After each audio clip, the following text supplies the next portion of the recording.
yegsi leen fii ci le Dakarois 221 lépp lu leen soxal ci mbirum information wàllum sport culture santé njàng mi ba ci économie ay xibaar yu wér méngoog jamono téléchargé leen sunu application D221 live TV rajo ngeen mën a seetaan suñuy émission yi daw ci suñuy chaîne rajo ba ci suñuy chaîne de télévision sunu application mën ngeen ko fekk ci Play Store ba ci Apple Store fépp fi ngeen mën a nekk ci àdduna ay xibaar yu wér te leer.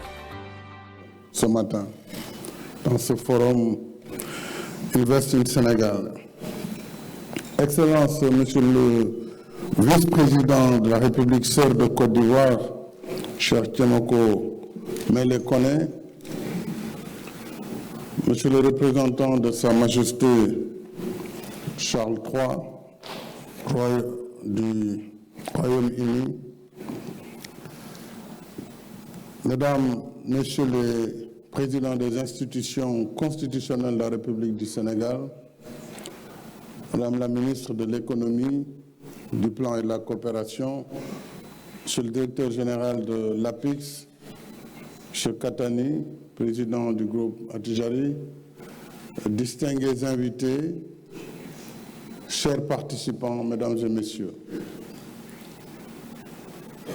Excellences, Mesdames, Messieurs les ambassadeurs, Mesdames, Messieurs les représentants du secteur privé, national, africain et international, je tiens d'abord à saluer et remercier tous nos hôtes qui ont bien voulu répondre à notre invitation en prenant part à cette première édition du Forum Invest in Sénégal.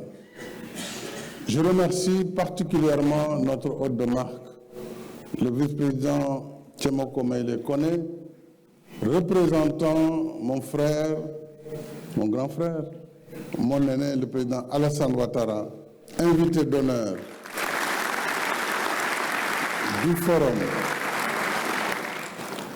Et cette invitation d'honneur est venue tout naturellement, car le président Ouattara, comme le vice-président Koné, comme vous le savez, sont des anciens gouverneurs de la Banque centrale, donc qui ont séjourné pendant plusieurs années ici au Sénégal.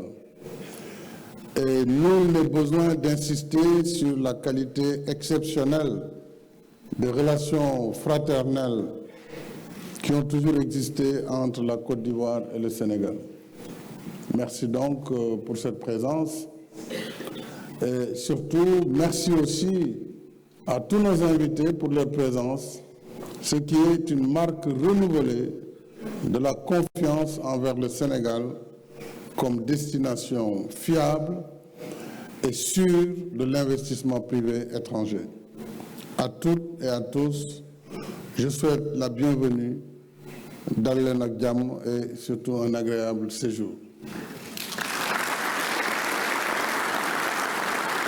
Ce forum, mesdames et messieurs, se tient dans un contexte, vous l'avez rappelé, encore marqué par les effets sévères de la pandémie Covid-19 et par les conséquences d'une guerre majeure qui aggrave davantage l'état de nos économies structurellement déficitaires, faibles en tout cas, mais face aux défis, nous devons rester résilients et combatifs. Heureusement que l'Afrique est très résiliente, sinon elle aurait disparu depuis longtemps. Mais l'Afrique sera toujours là. Et cette résilience, nous l'avons notée dans le cadre du programme d'action prioritaire ajusté et accéléré, le PAP 2A, qui est une des séquences du plan Sénégal émergent, que nous avions lancé en septembre 2020 pour la relance post-Covid-19 et qui est en fin d'exécution en ce moment. Et nous lançons au même moment le PAP 3, dont la formulation est presque achevée, pour couvrir la période 2024-2028. Et je rappelle que ces deux programmes, PAP 2A et PAP 3A, sont des instruments de mise en œuvre du plan Sénégal émergent, qui offre un cadre privilégié de partenariat avec le secteur privé en matière d'investissement. Et malgré une conjoncture mondiale difficile, les fondamentaux de l'économie sénégalaise restent aujourd'hui solides. Elle figure parmi les plus dynamiques de l'Afrique subsaharienne, avec un taux de croissance de l'ordre de 6% depuis la mise en œuvre du PSE en 2014, qui a été juste freiné par la Covid. Aujourd'hui, grâce aux perspectives d'exploitation de nos ressources pétrolières et gazières, nos projections de croissance sur 2023 vont aller au-delà de 8%. En réalité, nous avions projeté 10% pour la première fois de croissance, mais nous serons au moins à 8,3% pour l'année 2023. Cependant, et comme je l'ai déjà indiqué à plusieurs reprises, pour nous, le pétrole et le gaz, donc les hydrocarbures, ne doivent pas servir au Sénégal comme une économie de rente, mais plutôt comme un levier qui doit soutenir et tirer vers le haut les autres secteurs économiques, ainsi rendre plus robuste notre économie diversifiée. Souvenons-nous toujours que, quelle que soit l'importance des revenus que le pétrole et le gaz peuvent générer, ce sont des ressources non renouvelables, donc qui vont s'épuiser. Cela veut dire que nous devons non seulement en faire une gestion prudente, une gestion transparente pour les générations actuelles et futures, mais surtout nous devons déjà nous préparer à l'ère post-pétrole et post-gaz. Nous devons donc continuer à investir dans d'autres secteurs, notamment sur les énergies renouvelables, où le Sénégal aujourd'hui est à 31-32%, ce qui est une performance. Et nous nous sommes engagés dans le cadre du JETP avec les pays du G7 à atteindre 40% d'énergie renouvelable à l'horizon 2030, avec un investissement qui sera de l'ordre de 2,5 milliards de dollars. Nous devrons naturellement renforcer les secteurs, le président Bédé Agne l'a dit, comme l'élevage, l'agriculture, l'artisanat, mais aussi le secteur minier, le secteur du bâtiment, des travaux publics, le tourisme, où le Sénégal a des avantages comparés, l'éducation, la santé, et y compris le secteur de l'industrie pharmaceutique et des TIC, domaine dans lequel le génie créateur de notre jeunesse dispose de possibilités quasi inépuisables. Mais je dois rappeler, mesdames et messieurs, que notre premier investissement, celui qui doit attirer et faire prospérer tous les autres, c'est d'abord la paix, la sécurité. La paix, la sécurité et la stabilité, mais aussi l'état de droit. Ce sont des préalables sans lesquels il ne peut y avoir ni commerce ni investissement durable. Et partout dans le monde, la paix, la sécurité et la stabilité ainsi que l'état de droit sont les piliers fondamentaux d'un environnement attractif des affaires. Ce sont les clés qui ouvrent la porte au commerce et à l'investissement. C'est ce que tout investisseur avisé cherche à évaluer avant de miser sur un pays. Il est donc de la responsabilité primordiale des pouvoirs publics, avant toute chose, de veiller au maintien de ces fondamentaux. Et c'est ce que nous continuerons à faire au Sénégal. Ces préalables réunis, il s'agit aussi de créer et de maintenir un standing national qui tend vers les standards internationaux. Ceci pour stimuler l'investissement en mettant en avant nos atouts, mais aussi en identifiant objectivement nos fragilités. Et Dieu sait qu'il y en a, des fragilités, il y en a beaucoup, qui doivent être améliorées. L'environnement des affaires n'est pas en effet une donnée statique qui exige constamment une veille rapprochée pour dénouer les goulots d'étranglement afin de favoriser un environnement des affaires convivial pour l'investisseur et protecteur de l'intérêt public. Ainsi, pour être crédible et atteindre nos objectifs de doing business que ce forum a la vocation de promouvoir, alors nous ne devons pas nous limiter simplement à faire du business as usual, encore moins verser dans un exercice d'autosatisfaction.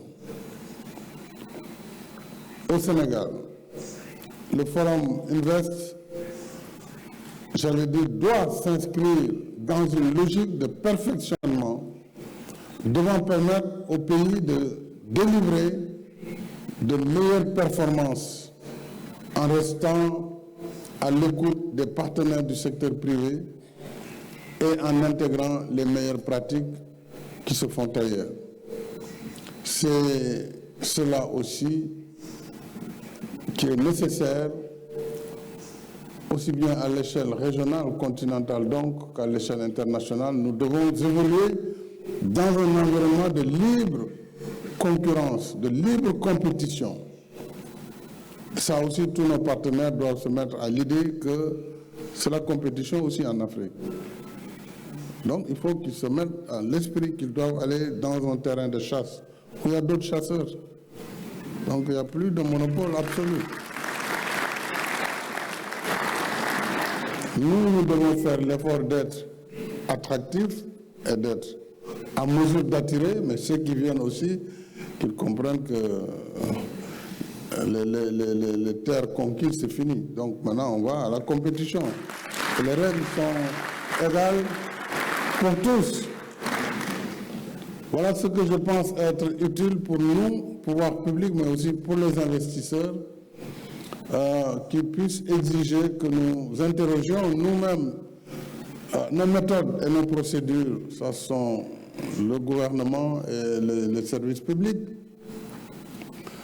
Que nous interrogions nos méthodes, nos procédures, afin qu'elles ne soient pas des obstacles à l'investissement privé.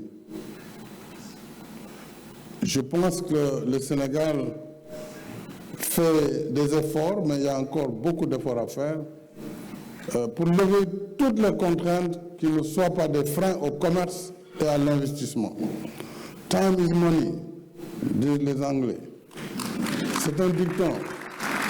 Et l'investisseur n'a pas de temps à perdre dans la bureaucratie et les procédures et autres formalités indues. Ainsi, notre programme de réforme de l'environnement des affaires et de compétitivité vise à faciliter les procédures administratives, à protéger davantage les droits des investisseurs et à offrir des incitations fiscales et douanières. Tous les jours en Conseil des ministres, on revient sur ces débats. Donner les facilités. C'est vrai que pour les ministères des Finances, je comprends leurs difficultés parce qu'ils reçoivent des pressions de partenaires, notamment du Fonds monétaire. Il y a trop d'exonérations, il y a trop de ceci, il y a trop de cela. Mais je leur ai dit, c'est une question d'école. Si l'État fait les infrastructures que nous faisons, qui viennent d'être projetées, si nous avons assez d'argent, on le met dans le budget, donc on met tout en TTC, il n'y a pas de problème, c'est l'État qui paye. Ou alors, c'est l'État qui se paye. Ou alors, on enlève cette fiscalité et on considère que ce n'est pas des donations qui sont faites, mais c'est l'État qui travaille pour nous-mêmes. Et donc, il peut se passer de la fiscalité. Je pense que c'est une question d'école. Alors, ce programme, je disais, est articulé autour de 4 axes, ce programme de promotion et d'amélioration de l'environnement des affaires. Le premier axe, c'est la digitalisation des procédures administratives liées à l'investissement privé et au commerce. Deuxième axe, c'est l'harmonisation et l'assainissement de l'environnement juridique et fiscal. nous avons une fiscalité très complexe. Je le disais souvent au Premier ministre, c'est un fiscaliste, et au président de... La fiscalité, elle est faite pour ne pas être comprise. Trop compliqué. Trop compliqué. Alors, quand vous leur demandez de faire une réforme, de simplifier, je vais vous donner un exemple. Je leur ai dit, moi je suis ingénieur, donc je ne suis pas fiscaliste, mais je comprends la logique. Je leur ai dit, dans le domaine du bâtiment, vous avez, pratiquement les gens ne payent pas l'impôt, parce que personne ne paye rien du tout, en vérité. Je leur ai dit, pour capter cette manne, mais simplifier l'impôt sur le foncier bâti. Ceux qui ont des contrats de location, dites-leur, 11 mois c'est pour vous, 1 mois c'est pour l'État. Comme ça, le calcul, il est simple. Si le montant est de 1 million de francs CFA le mois, donc à la fin de l'année, le bailleur, il donne 1 million au trésor, et puis là, c'est 11 millions. Il n'y a pas de calcul savant, de coefficient qui finalement nous amène à ne pas recouvrer.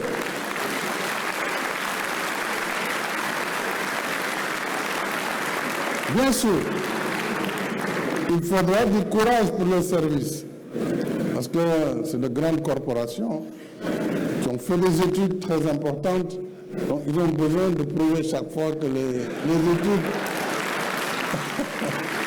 Voilà, mais vraiment de grâce, qu'ils nous aident dans des calculs très simples, addition, soustraction, et puis on passe à autre chose.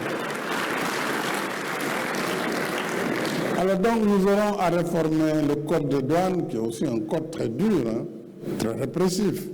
C'est peut-être normal, mais enfin, il faut améliorer.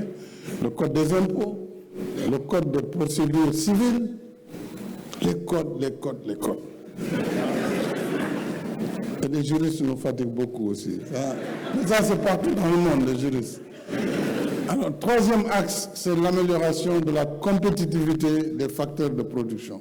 Alors, c'est là où bientôt le Sénégal aura des avantages comparatifs, avec l'arrivée du gaz, le gas to power, le développement des énergies renouvelables pour rendre notre électricité beaucoup plus compétitive, donc l'économie plus compétitive de façon générale.